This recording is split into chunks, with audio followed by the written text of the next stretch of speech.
요한계시록 2장 10절의 말씀입니다. 신약성경 400페이지 근처에 있는 요한계시록 2장 10절의 말씀, 화면에도 나와 있습니다. 한 절의 말씀인데요, 우리 한마음으로 함께 합독합니다. 시작. 너는 장차 받을 고난을 두려워하지 말라. 볼지어다 마귀가 장차 너희 가운데서 몇 사람을 옥에 던져 시험을 받게 하리니 너희가 10일 동안 환난을 받으리라.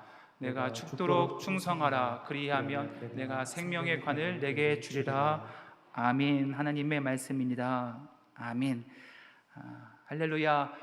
주님 주시는 은혜와 평강이 오늘 수요 저녁 우리 수요 성경 공부에 모이신 여러분의 삶과 우리 10년 가운데 충만히 임하기를 간절히 축복합니다. 보고 또 봐도 참 반가운 성도님들을 향해서 축복의 인사, 사랑의 인사를 나누겠습니다. 굳은 날씨 속에서도 예배당에 이렇게 많이 오셨어요. 예배당에 오신 분들을 서로를 바라보시면서 사랑하는 마음, 주님의 마음으로 인사를 나눠주시고요. 온라인으로 참여하시는 분들은 채팅창에 성함과 인사 남겨주시면 우리 모두에게 은혜가 되겠습니다. 주 안에서 사랑합니다. 주 안에서 축복합니다. 진심으로 사랑하고 축복합니다. 여러분의 삶 가운데 하나님의 평강의 은혜가 충만히 임하시기를 간절히 소망합니다. 서로를 축복하는 마음, 또 사랑하는 나누는 마음 참으로 귀하고 감사합니다. 참 이 시간이 평화로운 시간, 세상에 줄 수 없는 기쁨과 감사가 넘치는 귀한 시간이지만 막상 우리가 이제 예배당의 문을 나서서 우리가 마주해야 할 세상은요, 그리 평화롭지는 않은 것 같습니다. 영적으로 환경적으로 사방이 꽉 막혀 있는 듯한 세상에 우리는 살고 있기 때문입니다. 바로 그러한 영적인 답답함과 위기 속에서 오늘 우리에게 주시는 주님께서 주시는 그 말씀, 요한계시록의 말씀, 소아시아 7교회를 향한 주님의 마지막 음성에 귀를 기울여서 이 세상 가운데 이 마지막 때에 우리가 정말 견디고 버틸 수 있는 힘과 능력, 믿음을 얻는 이 시간 되기를 간절히 축복합니다. 요한계시록에 나타난 소아시아 7교회를 향한 주님의 말씀, 편지 나누는 오늘이 마지막 시간입니다. 사실은 다음 주가 1시간 남아 있는데 다음 주에는요, 제가 성경 퀴즈를 한번 함께 해보려고 합니다. 어렵지 않습니다. 개인적으로 하는 것이 아니라 우리 함께 한 마음으로 우리 퀴즈 7교회를 향한 주님의 마음을 좀 이렇게 퀴즈를 통해서 알아가는 시간이니 교회를 깨우다 시즌2 마지막 시간까지 함께 해주시기를 소망합니다. 아멘. 지난주 라오디게아 교회를 끝으로 7교회의 모든 편지를 살펴보았습니다. 오늘은 말씀을 좀 정리하면서 정말 기억하고 끝까지 붙들어야 할 주님의 말씀은 무엇인가, 아니 요한계시록을 넘어 성경 전체를 통해서 우리에게 주시는 강력한 주님의 말씀, 메시지가 있는데 그 말씀의 메시지가 바로 이 문장입니다. 함께 있습니다. 시작. 세계는 아직도 주님의 손안에 있습니다. 아멘. 세계와 모든 역사는 누구의 손안에? 주님의 손안에 있습니다. 지금도 앞으로도 주님의 손안에, 주님의 뜻대로 이 역사는, 세계는 이루어갈 줄을 믿습니다. 오늘 이 시대가 봐도 이 말씀을 믿어야 합니다. 고백해야 합니다. 왜냐하면 우리가 사는 이 시대는 너무도 힘들고 흔들리는 시대이기 때문입니다. 사랑하는 성도 여러분, 오늘 우리가 살아가는 이 시대의 현실을 한번 살펴보시기를 바랍니다. 4년째 전쟁이 이루어집니다. 우크라이나와 러시아는요, 전쟁이 끊임없이 지금도 드론과 미사일 폭격으로 무고한 생명이 잃어가고 있어요. 앗아가고 있습니다. 또 이스라엘과 하마스의 이 전쟁은요, 여전히 불신과 갈등으로 치닫고 있습니다. 굶주림의 통곡이 곳곳에 가득합니다. 여기에 전 세계를 공포로 몰아놓은 미국과 이란의 갈등, 저 전쟁은요, 아직도 진행 중입니다.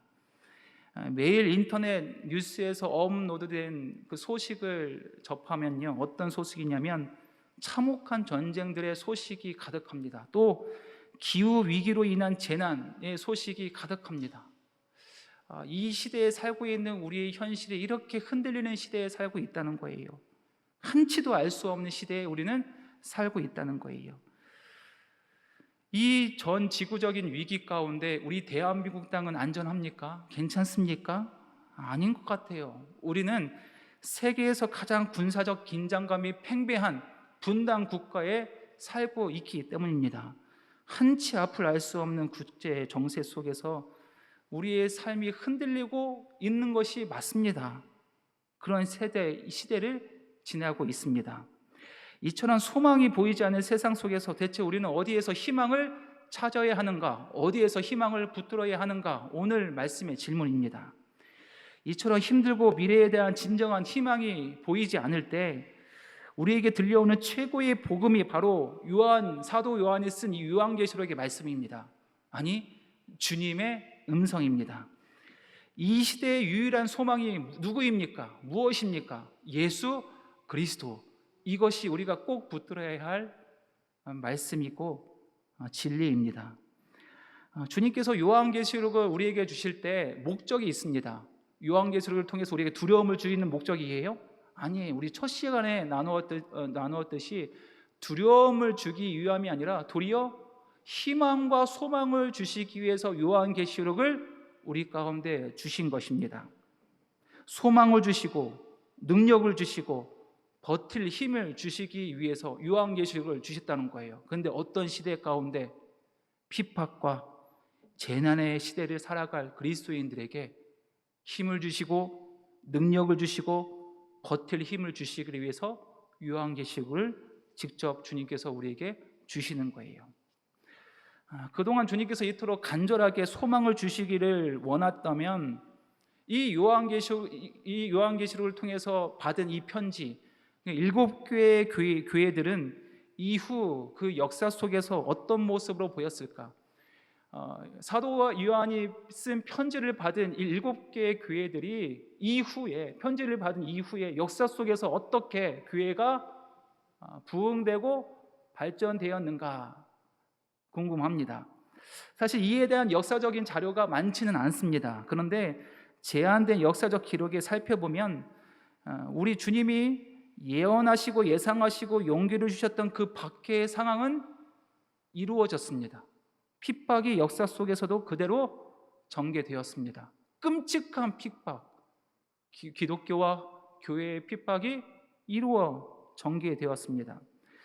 요한계시록이 기록된 연대는 대략 AD 96년경 도미티아누스 황제 시절에 이 요한계시록이 기록되었습니다. 그 뒤를 이은 트라야누스 황제는요, 크리스찬이 된다는 것 자체를 불법으로 간주하고 본격적으로 말살 정책을 펼쳤습니다. 그리스도인들이 핍박하는 정책이 지금부터 시작되었습니다. 이후 AD 313년에 로마에 기독교가 공인되었거든요. 국가 종교로 공인되는 그 전까지 어마어마하게 거의 한 230년 동안 어마어마하게 기독교가 핍박이 시작되었습니다. 박해가 지속되었습니다. 가장 잔인하게 박해는요, 디오클레티아누스와 갈렐리우스 두 관계는요, 장인과 사위의 관계입니다.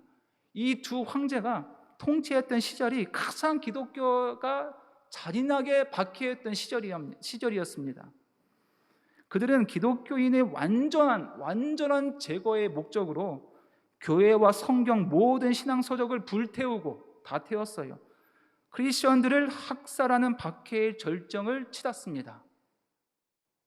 AD 303년 2월 24일에 발표한 칙령은 모든 교회를 파괴하여라 명령한 거예요. 성경을 다 소각하여라, 크리스천들을 처형하여라, 끔찍한 내용을 담고 있는 거예요. 역사적으로 4세기 이전의 기독교의 유적들이 많이 발견되지 않았습니다. 왜냐하면 이 두 황제가 다 없앴기 때문에, 모든 것을 철저하게 파괴당했기 때문에 기독교 4세기 이전의 유물들이 발견되지 않습니다. 함께 모여 예배드리는 사람은 물론 집에서 개인적으로 예배드리고, 그런 사람조차 발각되면 모두 처형당했습니다. 그들이 자행한 첫 번째 잔혹한 행위는요, 사진에 나오면 니코메디아에 있는 교회를 불태우는 현장입니다. 교회 안에 그리스도인들을 다 집어넣은 거예요. 이 교회가 불탈 때 그 안에 무려 2만 명이 되는 그리스도인들이 저 교회에 갇혔다고 합니다. 그리고 저기에서 교회와 모든 기독교인들이 순교당한 거예요. 이것이 정교회 역사에 기록되어 있습니다.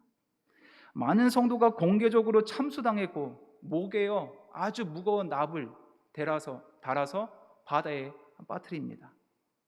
돌에 맞고 죽고 산채로 화형을 당합니다. 230년 동안 이렇게 기독교가 끔찍한 박해가 이루어졌습니다. 그렇다면 로마가 이렇게 잔인하게 기독교를 핍박해왔으니 기독교가 이 지구상에 완전히 사라졌습니까? 아니에요. 왜냐하면 그 증거가 저와 여러분 이 자리에 있습니다. 아직도 우리가 깨어서 이 자리에서 예배드리고 주님께 영광 돌리지 않고 있지 않습니까? 그 참혹한 박해 속에서 그럼에도 불구하고 놀라운 반전이 일어났습니다. 크리스천을 핍박하던 수많은 로마의 군인들이요, 도대체 저들은 누구를 믿기에 한두 사람도 아니고 저 수만 명의 사람들이 목숨을 걸고 믿음을 지키는 이유가 어디에 있는가? 저들을 지키고 있는 로마의 군인들이 이렇게 궁금증, 질문을 품기 시작한 거예요. 도대체 예수가 누구이기에 목숨을 걸고 저 신앙을 지키고 있는 이유가 무엇인가? 마음의 의심이 시작된 거예요. 그들은 기독교인들의 순교적인 신앙에 감동하여서 몰래 예배에 참석하기도 하고 성찬에 참여하기도 하고 또 핍박하여 흩어진 성도들이 가는 곳곳마다 복음을 전하여서 로마는요 결국 구석구석 복음으로 뒤집기 시작하였습니다. 복음으로 그 로마가 변화되기 시작되었습니다. 급기야 AD 313년 그 극심한 박해 끝에 기독교는 로마의 국교가 되었어요. 마침내 승리하였습니다. 그렇다면 그동안 소아시아 7교회 무엇을 하고 있었을까요? 가만히 있었을까요? 아니에요. 소아시아 7교회는 부흥과 순교의 역사 한가운데 굳건히 서 있었습니다. 7교회를 통해서 복음이 이어졌고 기독교 공동체의 지도자들이 배출하는 중심적인 역할이 이 7교회에서 시작되었습니다. 배출되었습니다. 특별히 지난주 살펴본 라오디게아 교회 생각나십니까? 라오디게아 교회는요 주님께 칭찬받았습니까? 책망받았습니까? 책망받았어요. 왜냐하면 미지근한 신앙 때문에 너를 내 입에서 토해내겠다. 그렇죠? 미지근한 커피 먹었습니까? 맛이 없어서 먹지 않지 않습니까? 주님도 너의 미지근한 신앙 때문에 그 믿음을 보고 내가 너를 내 입에서 토해내겠다 책망만 하셨던 그 교회입니다. 그 라오디게아 교회가 이후에 어떻게 되었을까요? 역사적인 논문과 이 고고학적 발견에 의하면 라오디게아 교회는요 주님의 그 뜨거운 무서운 경고를 듣고 완전히 변화되었습니다. 라오디게아 유적지에서 십자가, 최근에 발견된 이 십자가가 샘명하게 새겨진 대형 기둥들이 발견되었습니다. 이것이 무엇이냐면 라오디게아 교회가요 점점 교회가 확장되었다는 거예요. 도미티아누스 박해 속에서도 살아남았을 뿐만 아니라 이후에 기독교의 아주 중심적인 도시가 교회가 되었다는 거예요.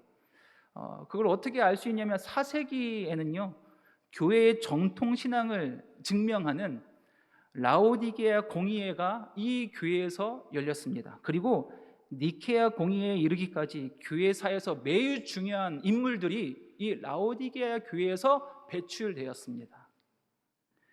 4세기 초에 세워진 이 라오디게아의 대교회 유적은요 도심의 한 블록을 전체를 차지할 만큼 교회가 엄청났다. 도심의 가장 센터에서 가장 큰 교회의 유적이 4세기 초에 세워진 라오디게아의 교회였다. 대리석 바닥으로 화려하게 장식되었고 많은 믿는 사람들이 그리고 훌륭한 인물들이 배출하는 핵심 교회가 되었다는 거예요. 즉 라오디게아 교회는요, 주님께 책망만 들었어요. 혼 많이 났습니다. 그런데 여기서 끝난 것이 아니라 그들은 뭐 했습니까?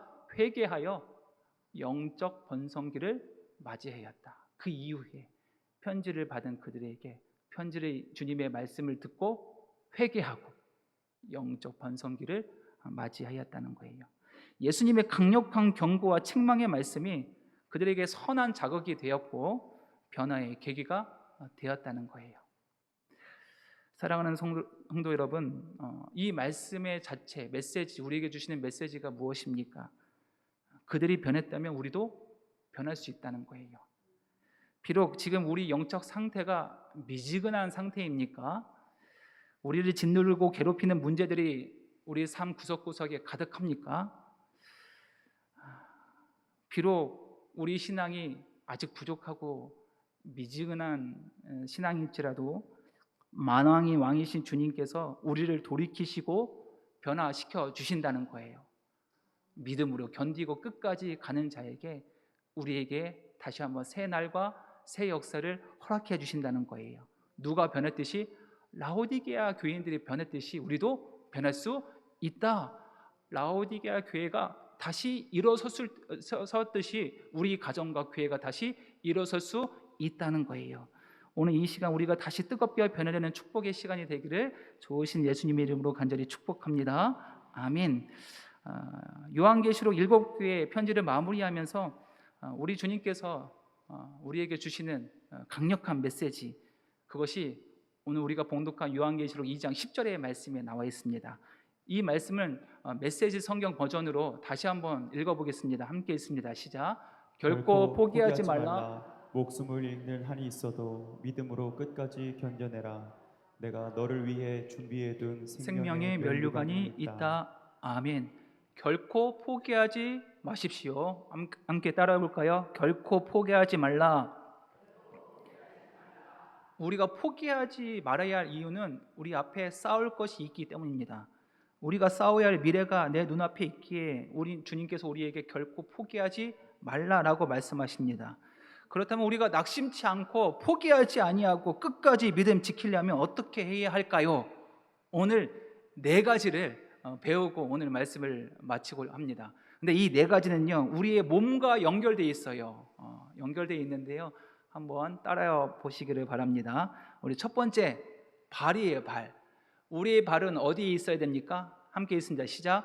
믿음 위에 굳게 서 있으라. 아멘. 우리의 발은요 믿음 위에 굳게 서 있기를 간절히 축복합니다. 요한계시록 1장 9절의 말씀, 쉬운 성경입니다. 저 빈칸에는요 인내가 들어 있습니다. 함께 있습니다. 시작. 이 글을 쓰고 있는 나는 그리스도 안에서 형제된 요한입니다. 우리는 예수님 안에서 하나가 되었으며 고난과 인내와 장차들의 왕국도 함께 소유한 자들입니다. 아멘. 사도 요한은 거친 고난 속에서 인내했다고 고백합니다. 여기서 인내는 헬라어로 휘포모네랍니다. 휘포모네. 아래를 뜻하는 휘포와 머물다 견디다 뜻하는 메노의 합성어입니다.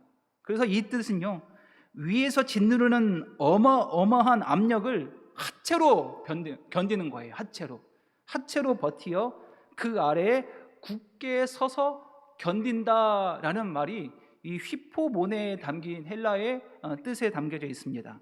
그러니까 아무리 우리를 짓누르는 삶의 무게가 무겁고 또 기독교를 핍박하는 그 모든 무서움, 박해가 심할지라도 믿음의 발을 내딛고 굳게 서 있으라라는 주님의 명령입니다. 너의 삶 가운데, 환경 가운데, 핍박 가운데 흔들리지 말고 너의 발을 믿음 위에 굳게 서 있고 견뎌라, 주님의 말씀입니다.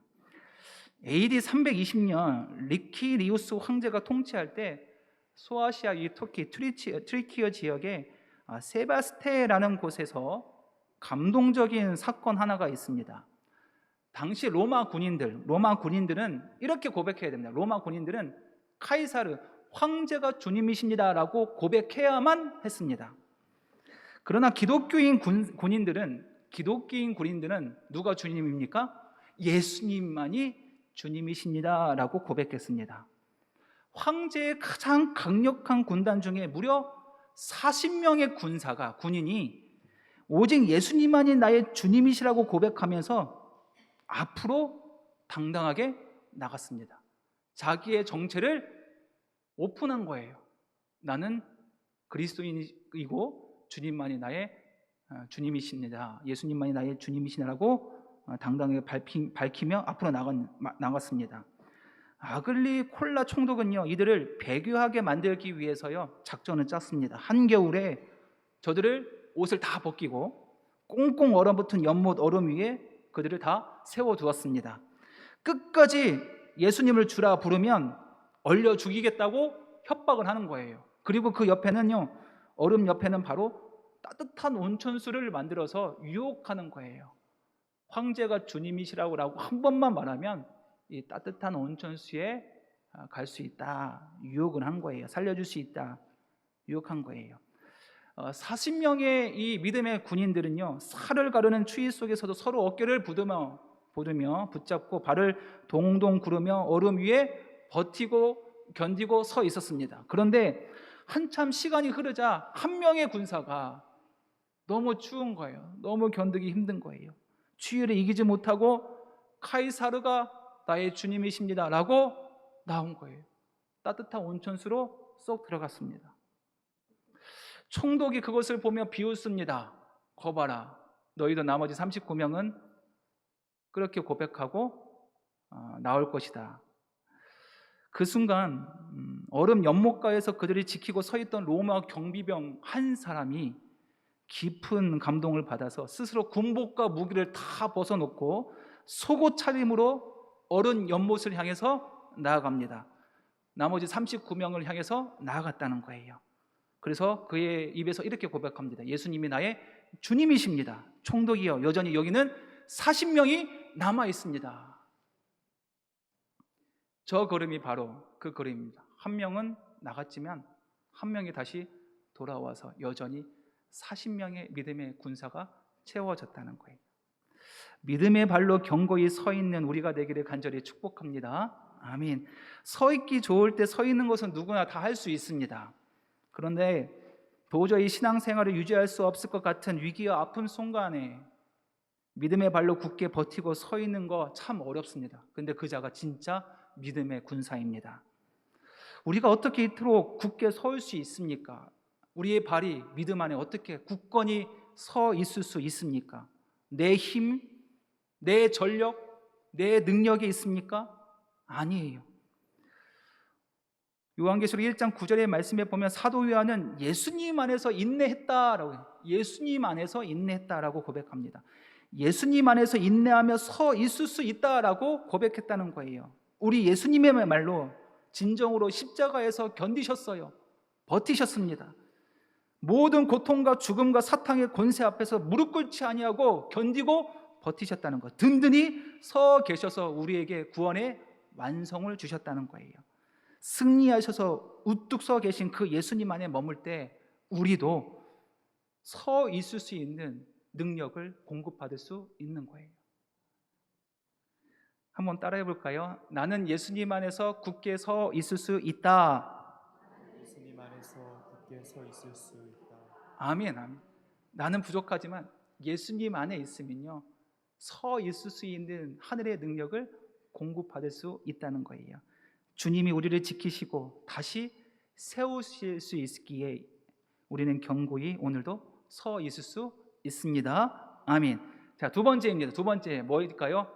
눈이에요. 눈. 함께 있습니다. 시작. 오직 만왕의 왕이신 예수님을 바라보라. 아멘. 포기하지 않기 위해서 두 번째 필요한 것은 우리의 시선입니다. 우리의 눈. 누구를 바라봐야 합니까? 오직 믿음의 주 온전케 하시는 예수 그리스도만 바라보기를 간절히 축복합니다. 요한계시록의 처음도 예수님, 마지막도 예수님이십니다. 그런데 4장부터 펼쳐지는 하늘 보좌의 환상도 결국 어린 양 예수 그리스도께 집중되어 있습니다. 여러분에게 예수님은 어떤 분이십니까? 요한계시록에 보여주는 예수님의 본질적인 모습은요, 로마 제국을 뒤집고 성도들이 끝까지 견딜 수 있도록 붙들어진 그 압도적인 모습을 우리에게 보여주는 말씀이 있습니다. 우리의 눈으로 확인해 주는 말씀이 있는데 요한계시록 19장 16절의 말씀, 그 모습이 나와 있다는 거예요. 저기는요, 한번 찾아보면서 함께 있습니다. 시작. 그 옷과 그 다리에 이름을 쓴 것이 있으니 만왕의 왕이요 만주의 주라 하였더라. 아멘. 우리 예수님이 그렇다는 거예요. 만왕의 왕, 만주의 주님 되십니다. 예수님은 세상의 그 어떤 황제보다 높으신 왕이십니다. 아멘. 주님 중에 주님이십니다. 아멘이십니까? 그런데 많은 사람들이 범하는 오류가 있습니다. 요한계시록을 연구하고 설교할 때 많은 사람들이 오류를 범하고 있어요. 요한계시록의 상징과 예언들이 너무 어렵다 보니까 뭐 짐승의 뿔이 무엇인지, 666이 무엇인지, 아마겟돈 종말론이야, 전 천년설, 후 천년설, 뭐 휴거의 시점이 언제인지만 집중하여서 몰두합니다. 심지어 자신이 발견하고 개발하고 그것이 진리만이 특별한 희망인 것처럼 소리 지르며 사람들을 불러 모읍니다. 그리고 성도들을 현혹시켜 결국 계시록의 비밀을 깨닫는 내가 메시아다라고 선포하며 자기 자신을 바라보게끔 합니다. 누구를 바라본다고요? 자기 자신을 바라보게끔. 이런 이단들이 판을 친다는 거예요. 단언컨대 우리의 소망은 누구입니까? 예수님입니다. 우리가 진리를 깨닫는 무엇에 있는 것이 아니라 우리가 해석하고 종말론 같은 어떤 것에 있는 것이 우리의 소망이 아니라 예수 그리스도가 우리의 소망이 되실 줄을 믿습니다. 아멘. 그분께 우리의 소망이 있는 거예요. 엄청난 해석에 있는 것이 아니라 오직 예수님께 소망이 있다는 거예요. 짐승의 뿔 몰라도 됩니다. 666 몰라도 구원에 아무런 지장이 없습니다. 요한계시록의 모든 상징적인 단어들은 오직 역사의 주관자 되신 예수 그리스도를 선명하게 나타내기 위한 도구일 뿐입니다. 몰라도 되는 거예요. 오직 우리는 예수님만 바라볼 때 구원의 완성이 이루어지는 것입니다. 사도 요한은 이 영광스러운 주님의 모습을 눈으로 직면했을 때 어떻게 행동했을까요? 요한계시록 1장 17절 말씀에 이렇게 고백합니다. 내가 볼 때 그의 발 앞에 엎드려져 죽은 자 같이 되매. 사도 요한이 예수님 앞에 어떤 자가 되었다고요? 죽은 자가 되었다. 죽은 듯 거꾸러져 경배할 수밖에 없었다는 거예요. 만왕의 왕, 주인 중의 주 되신 예수님을 내 눈으로 발견했을 때 나는 엎드려질 수밖에 없다는 거예요. 주님 앞에 겸손히 엎드릴 때 우리를 그냥 지나가지 아니하시고 사랑과 능력의 손으로 우리를 어깨를 얹어주시고 나의 손을 일으켜 주신다는 거예요. 그 말씀이 17절 후반부에 나와 있습니다. 여기도 함께 읽겠습니다. 시작. 그가 오른손으로 내게 얹고 이르시되 두려워하지 말라. 나는 처음이요 마지막이니 곧 살아있는 자라. 아멘. 아멘. 엎드려진 나의 모습을 보고 예수님께서 따뜻한 오른손으로 내 어깨에 손을 대시고 두려워하지 말라 말씀하시는 거예요. 그리고 나는 처음이고 마지막이니 곧 살아있는 자라. 주님의 말씀. 오직 살아계신 주님이 내가 여기 있다. I am who I am. 나는 스스로 있는 자다. 나는 살아있는 자라 라고 말씀하시는 거예요. 그러므로 우리가 두려워하지 않을 수 있는 이유는요, 내 환경이 변화되어서 좋아져서가 아니라, 내가 능력이 있어서가 아니라 오직 살아계신 주님께서 나와 함께 하시기 때문입니다. 내가 여기 있다. 두려워하지 말거라. 그래서 내가 두려워하지 않는 거예요. 그러므로 우리의 용기는요, 내가 누군가에 있지 않고 예수님이 누구신가에 있습니다. 우리의 용기는 여기 있는 거예요. 두려움이 엄습할 때 두려움 자체에 허둥대며 맞서 싸우는 거 진을 빼지 마시고 우리의 시선을 즉시 돌이켜 오직 예수님만 바라보기를 간절히 축복합니다. 예수님만 바라보면 두려움이 눅눅듯 사라질 줄을 믿습니다. 마치 야구 선수, 축구 선수가 뭐를 봅니까? 뭐만 봅니까? 공만 보듯이 우리의 눈을 만왕의 왕 되신 예수님께 고정시키기를 간절히 축복합니다. 아멘. 우리 세 번째, 귀입니다. 귀. 함께 읽습니다. 시작. 성령이 하시는 말씀에 귀를 크게 열고 들으라. 세 번째로 우리의 귀를 크게 열고 들어야 합니다. 성령께서 어떤 말씀을 하시는지 우리의 귀를 여시기를 소망합니다. 요한계시록 2장과 3장의 말씀, 소아시아 7교회를 통해서 주시는 예수님의 말씀 가운데 무려 7번이나 동일한 말씀이 한 문장에 있습니다. 그 말씀 기억나십니까? 이 말씀이 함께 있습니다. 시작. 귀 있는 자는 성령의 교회들에게 하시는 말씀을 들을지어다. 아멘. 하나님은, 주님은요, 한 번 말씀하셔도 그 말씀이 진리입니다.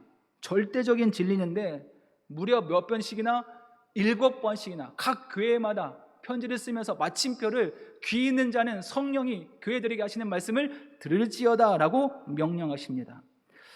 주님이 들으라고 하시는 말씀의 핵심은 무엇입니까? 책망받는 교회들에게 하시는 말씀, 처음 사랑을 회복하여라, 두려워하지 말거라, 회개하여라, 너가 남은 바를 굳건하게 붙잡아라, 미진하지 말고 열정을 다시 가지라 라는 이 말씀을 들어라 라고 말씀합니다. 들어라.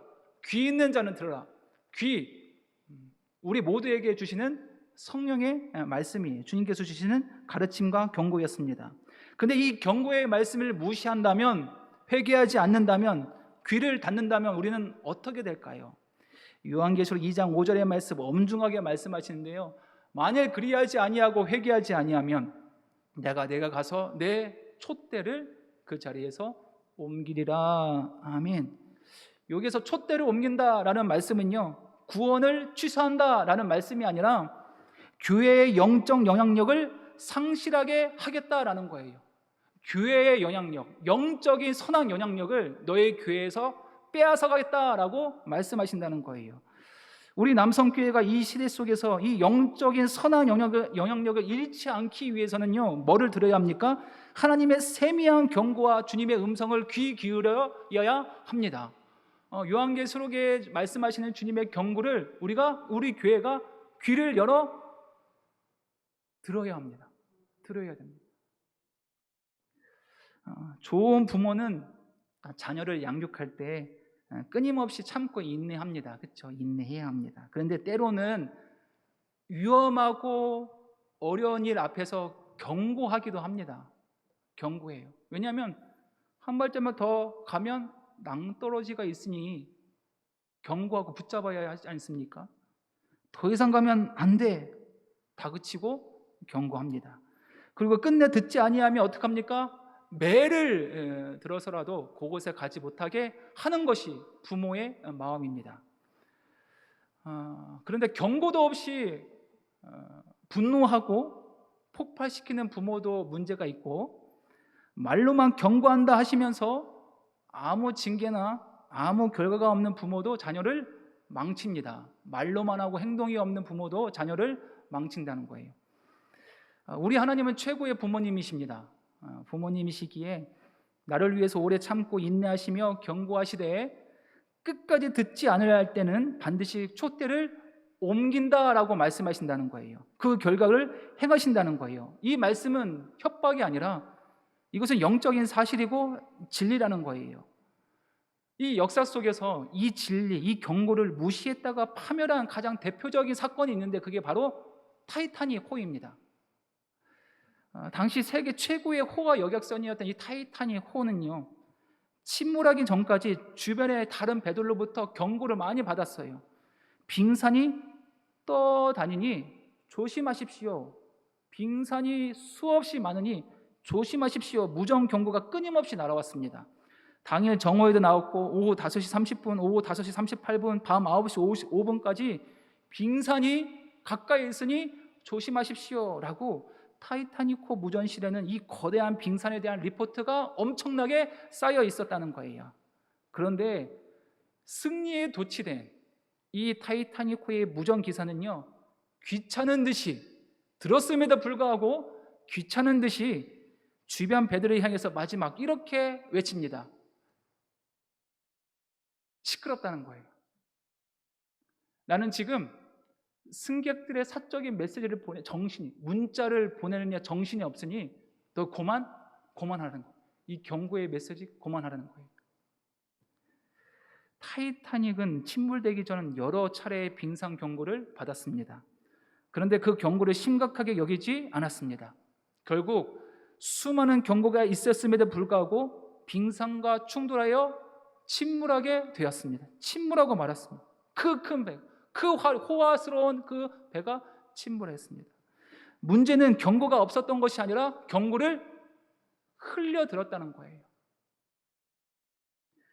우리가 주님의 음성을 들을 때 때로는 이렇게 듣지는 않습니까? 주님, 시끄러워요. 나 지금 너무도 바쁩니다. 나 주님 말씀에 귀 기울일 시간도 없습니다. 할 일이 쌓이고 쌓였습니다. 이렇게 흘려버린다면 영적 타이타닉처럼 침몰할 수밖에 없다는 거예요. 주님이 우리에게 말씀하시는 그 음성이요, 강력한 또한 빡빡한 율법적인 행위가 아닙니다.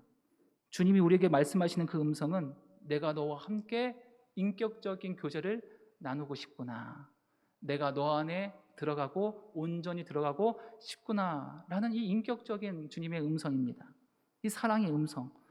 지난주에 요한계시록 3장 20절의 말씀에 이런 말씀이 있었습니다. 볼지어다 내가 문 밖에 서서 두드리노니 누군지 내 음성을 듣고 문을 열면 내가 그에게로 들어가 그와 더불어 먹고 그는 나와 더불어 먹으리라.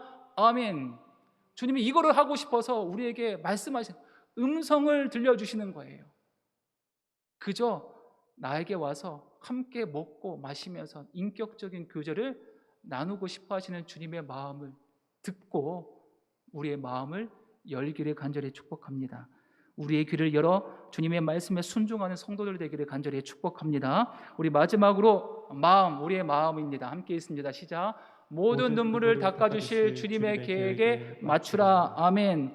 우리의 마음을 세상의 흐름, 죽어가는 세상의 흐름으로 맞추는 것이 아니라 내 개인의 욕망에 맞추는 것이 아니라 하나님의 위대한 구원의 역사의 주파수에 맞추기를 간절히 축복합니다.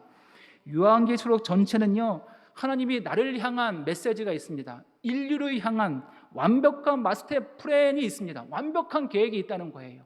그 계획은요, 요한계시록 21장 4절의 말씀에 기록되어 있습니다. 이 말씀도 우리 마음에 받으면서 함께 있습니다. 요한계시록 21장 4절의 말씀은 제가 읽겠습니다. 모든 눈물을 그 눈에서 닦아주시니 다시는 사망이 없고 애통하는 것이나 곡하는 것이나 아픈 것이 다시 있지 아니하리니 처음 것들이 다 지나갔음이라. 아멘.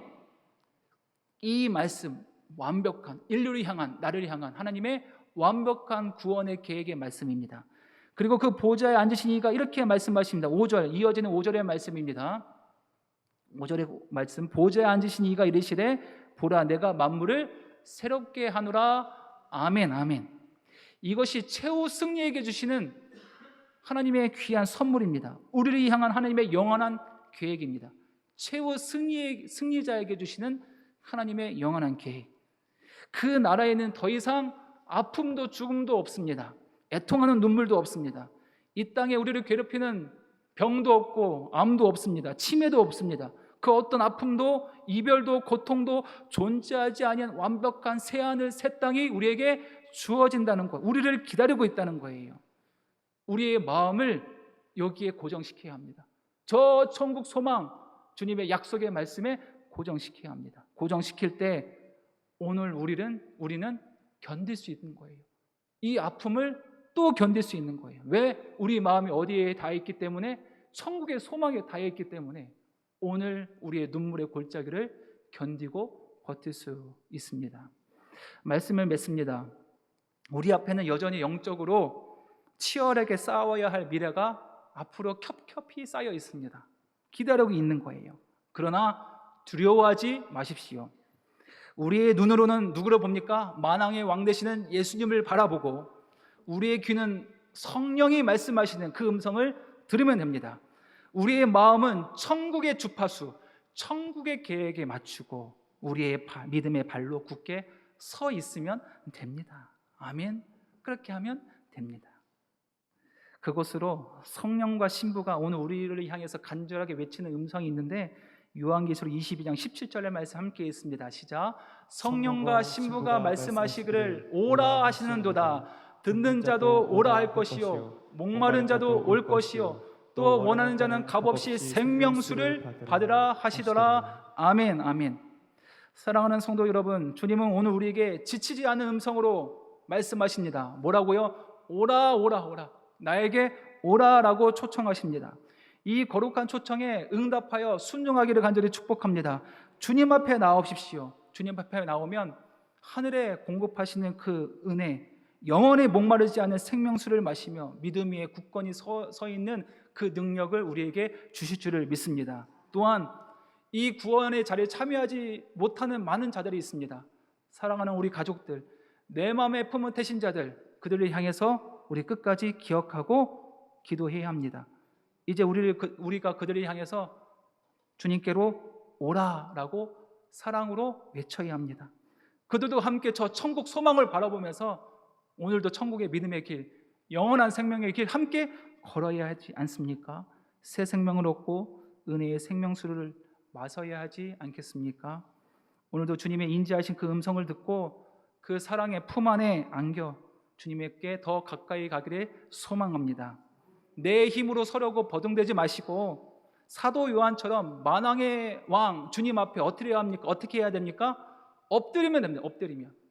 내가 설 수 있는 그 능력은 주님 앞에 엎드릴 때 능력을 주십니다. 근데 그 엎드리는 겸손히 엎드릴 때 주님의 따뜻하고 권능의 손이 내 어깨를 잡아주시는 거예요. 그리고 말씀하십니다. 두려워하지 말거라. 내가 너와 함께 하겠다. 지친 내 손을 일으켜 세워주신다는 거예요. 무너졌던 내 삶을 일으켜 세워주신다는 거예요. 내가 어떻게 할 때 겸손히 주님 앞에 엎드릴 때 주님께서 나를 일으켜 세워주신다는 거예요. 주님이 부어주시는 그 새 생명과 성령의 생수로 충만해져서 어떤 환경 속에서도 어떤 핍박 속에서도 결코 포기하지 않고 끝까지 믿음으로 승리하는 우리 남성교회 온 믿음의 성도들 되기를 좋으신 예수님의 이름으로 간절히 축원합니다. 아멘.